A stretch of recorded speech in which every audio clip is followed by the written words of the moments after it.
नमस्कार। हम बात करेंगे अवहट्ट मध्यकालीन आर्य भाषा के अंतर्गत अवहट्ट के बारे में। अवहट्ट भाषा का समय 900 ईस्वी से 1100 ईस्वी तक निश्चित किया गया है। साहित्य में 14वीं शती तक इसका प्रयोग किया जाता है। साहित्यिक अपभ्रंश को आचार्य रामचंद्र शुक्ल ने पुरानी हिंदी कहा था। अवहट्ट भाषा अपभ्रंश और पुरानी हिंदी के बीच की कड़ी है, ऐसा सुनीति कुमार चटर्जी मानते हैं। अवहट्ट शब्द का सर्वप्रथम प्रयोग वर्ण रत्नाकर ज्योतिषर ठाकुर की पुस्तक में मिलता है।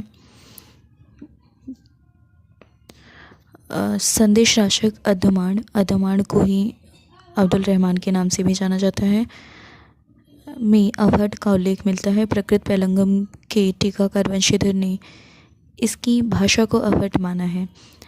वर्ण रत्नाकर, कीर्तिलता और कीर्ति पताका में पूर्वी अवहट्ट का उपयोग किया गया है। भोलानाथ तिवारी ने अपभ्रंश और अवहट्ट को एक ही भाषा माना है। अपभ्रंश का विकास अवहंस के रूप में हुआ और अपभ्रष्ट का विकास अवहट्ट के रूप में हुआ, ऐसा भोलानाथ तिवारी कहते हैं। कुछ विद्वान इन्हें भी अवहट्ट का ग्रंथ मानते हैं। ज्ञानेश्वरी संत ज्ञानेश्वर की, रावलवेल रोड कवि की। अवहट्ट के 3 भेद माने गए हैं, पूर्वी, मध्यवर्ती और पश्चिमी। उक्त व्यक्ति प्रकरण में अवहट्ट के मध्य देशीय रूप का उपयोग किया गया है। डॉक्टर सुनीत कुमार चटर्जी ने उक्त व्यक्ति प्रकरण की भाषा को प्राचीन कोशली कहा। प्रकृत पैलंगम में पश्चिमी अवहट्ट का प्रयोग मिलता है। डॉक्टर तगारे ने कर्ता एक ही विभक्ति को अवहट्ट भाषा की विशेषता स्वीकार किया है। अपभ्रंश अवहट्ट में घनाक्षरी छंद का उपयोग नहीं मिलता।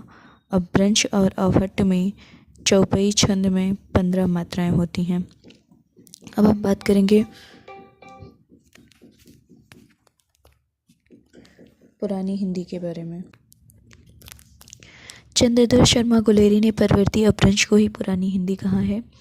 8वीं-9वीं सदी में सिद्धों की भाषा में हमें अपभ्रंश से निकलती हिंदी स्पष्टतः दिखाई पड़ती है। कुछ विद्वानों ने पुष्पदंत को हिंदी का कवि कहा है, लेकिन वे निसंदेह अपभ्रंश के कवि हैं। उनकी कृतियों में कहीं कहीं विकासमान हिंदी के प्रयोग अवश्य मिलते हैं। पौमचरियों में भी उदीयमान हिंदी के छटपट उदाहरण मिलते हैं। विद्यापति और ज्योतिरीश्वर ठाकुर के यहाँ भी पूर्वी हिंदी के बीज मिल जाते हैं। नाथों और जोगियों की वाणी में आरंभिक हिंदी का निखरा रूप दिखाई पड़ता है। शुद्ध खड़ी बोली के प्रारंभिक नमूने अमीर खुसरो की शायरी में मिलते हैं। जैसे उन्होंने एक शायरी है, सजन सकारी जाएंगे नैन मरेंगे रोए, विधना ऐसी रैन कर बहूर कधौ ना होए। हरदेव बाहरी ने लिखा, हम डॉक्टर माता प्रसाद गुप्त और डॉक्टर कैलाश चंद्र भाटिया के विचार से सहमत हैं कि रोड कविकृत रावलवेल एकमात्र ऐसी कृति है जिसमें एक भाषा के लक्षण मिलते हैं। अवधी, खड़ी बोली और दक्खनी किसी का भी एक भाषीय ग्रंथ 1250 ईस्वी से पहले का उपलब्ध नहीं है और यह 3 भाषाएं ऐसी हैं जिनकी परंपरा आगे तक चली।